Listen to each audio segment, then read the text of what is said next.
Aujourd'hui, je vais vous montrer la danse du dragon. Alors, le dragon est un animal fort connu en Chine.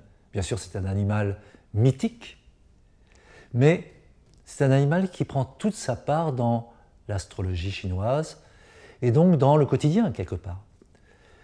La danse du dragon, eh bien, c'est une danse qui a les deux caractéristiques du dragon. Première caractéristique, c'est la souplesse vertébrale du dragon. Quand on va sur les fêtes et que l'on voit ce dragon qui tourne dans tous les sens, on voit combien son corps est mobile. Et cette souplesse des vertèbres du dragon, c'est en fait ce que l'on cherche chez l'être humain. Un corps dissociable de partout, que chaque vertèbre puisse bouger indépendamment des autres. La deuxième caractéristique du dragon, eh bien, c'est le feu du dragon. Le dragon qui crache le feu correspond en fait au métabolisme cellulaire, à ce feu interne, l'aliment qui vient avec l'oxygène et qui développe ce feu interne qui crée la chaleur humaine. Eh bien, les deux caractéristiques vont se retrouver dans cette danse. C'est-à-dire qu'on doit avoir un dos, des vertèbres souples, mais également, rapidement, la personne qui pratique doit sentir ce feu du dragon. Le corps doit devenir vraiment, de partout, très chaud. Je vous propose de vous mettre debout et nous allons pratiquer ensemble.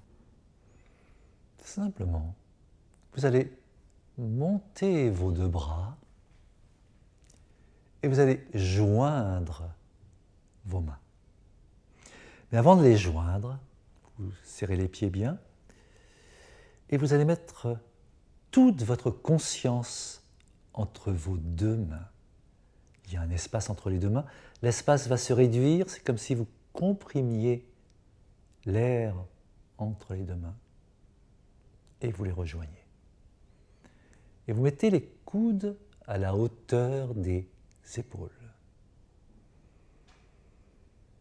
Respirez quelques instants dans cette position. Essayez de relâcher les muscles fessiers, de laisser le ventre souple. Les épaules ne sont pas élevées, elles sont tombantes. Pensez toujours à vos coudes qui ont tendance à descendre. Laissez-les à la hauteur des épaules. Et en laissant à la même hauteur, vous allez pousser le bassin d'un côté et les bras de l'autre côté. Faites-le avec moi. Vous partez de cette position et vous ouvrez doucement. Respirez. Les bras sont du côté opposé au bassin. Et surtout, laissez les bras dirigés sur le mur face à vous. Ne partez pas de travers. Vous restez avec vos deux bras bien parallèles au mur devant vous. Puis, vous inversez, vous revenez au centre et vous partez sur l'autre côté. Vous allez revenir. Inspiration, vous partez sur un côté. Expiration, vous revenez.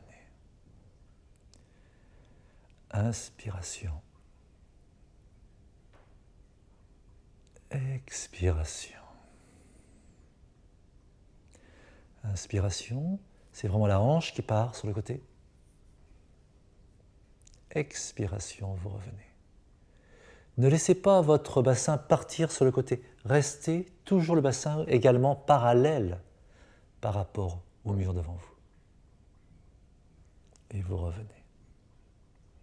Encore une fois.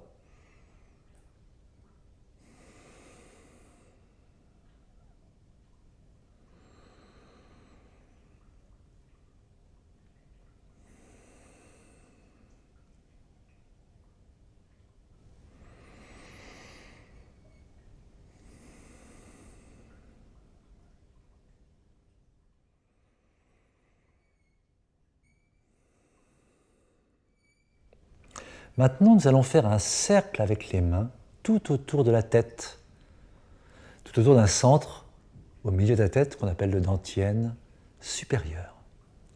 Donc simplement, sur la première partie du cercle, vous allez inspirer et vous expirez en descendant.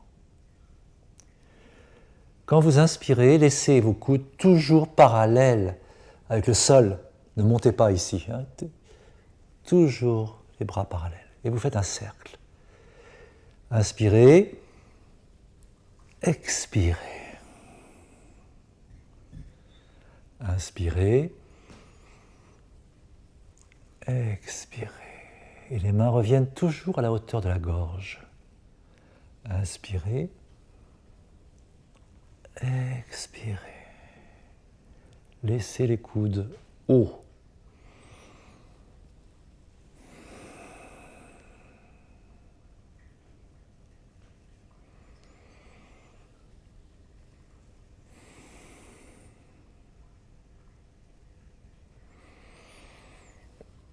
Les paumes de main se touchent toujours, le bout des doigts et les paumes de main se touchent. Inspirez, expirez.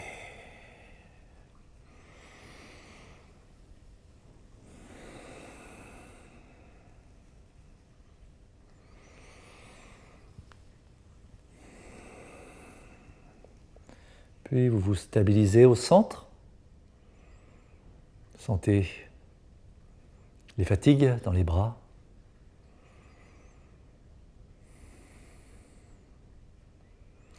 Vous fléchissez à nouveau aux jambes et vous partez dans l'autre sens.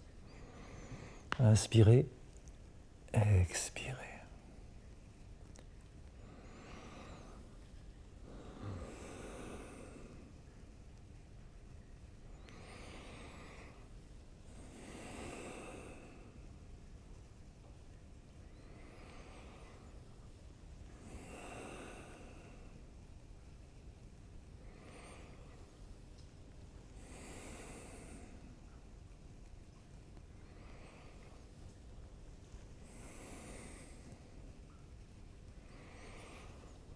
Toujours les avant-bras parallèles au mur face à vous, ainsi que le bassin parallèle au mur.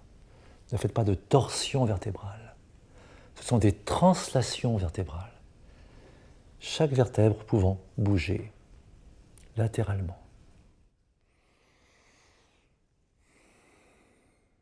Puis vous vous stabilisez au milieu, vous allongez les jambes.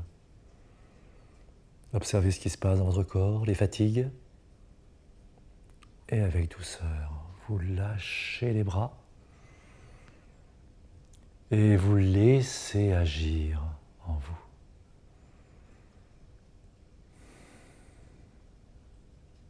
Sentez votre corps.